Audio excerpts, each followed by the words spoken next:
आज की मुलाकात का और कोई प्रयोजन नहीं है, कोई राजनीतिक दृष्टिकोण से इसको ना देखा जाए।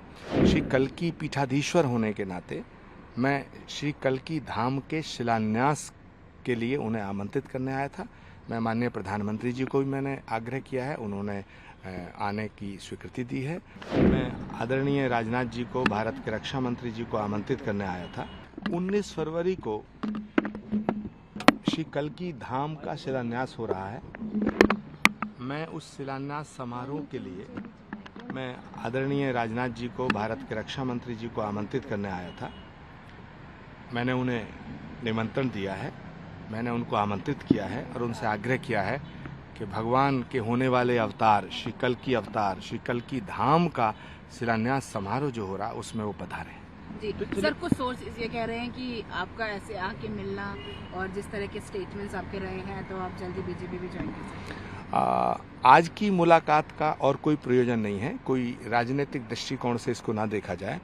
श्री कल्की पीठाधीश्वर होने के नाते मैं श्री कल्की धाम के शिलान्यास के लिए उन्हें आमंत्रित करने आया था।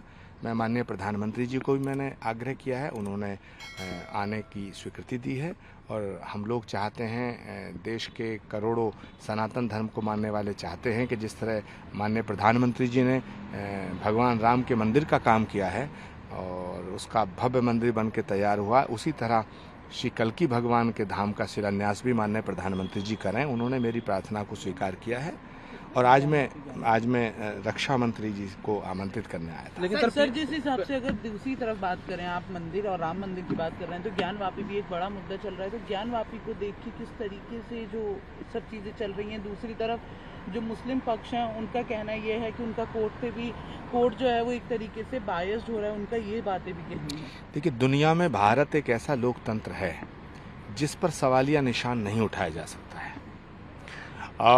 भारत में एक स्वतंत्र न्यायपालिका है और न्यायपालिका पर भरोसा भी रखना चाहिए और न्यायपालिका का सम्मान करना चाहिए। भारत में रहने वाले अगर किसी व्यक्ति को भारत की न्यायपालिका पर भरोसा नहीं है तो मुझे लगता है उसे भारत में रहने का अधिकार नहीं है। तो ज्ञानवापी में सर पूजा पाठ होनी चाहिए, आप ये संत मानते हैं? अगर अदालत कहती है वो मंदिर है और वहाँ पूजा पाठ का आदेश देती है तो फिर इसमें क्या दिक्कत है?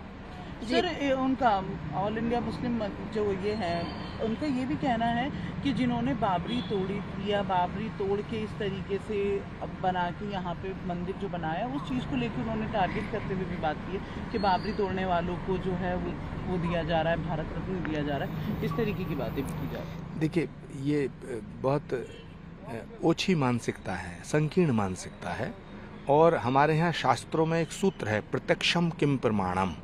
प्रत्यक्ष को प्रमाण की आवश्यकता नहीं होती है। सारी दुनिया का इतिहास गवाह है कि मुगलिया सल्तनत में सैकड़ों मंदिर तोड़े गए और मंदिर तोड़ना गुनाह है, मस्जिद तोड़ना भी गुनाह है, क्योंकि मंदिर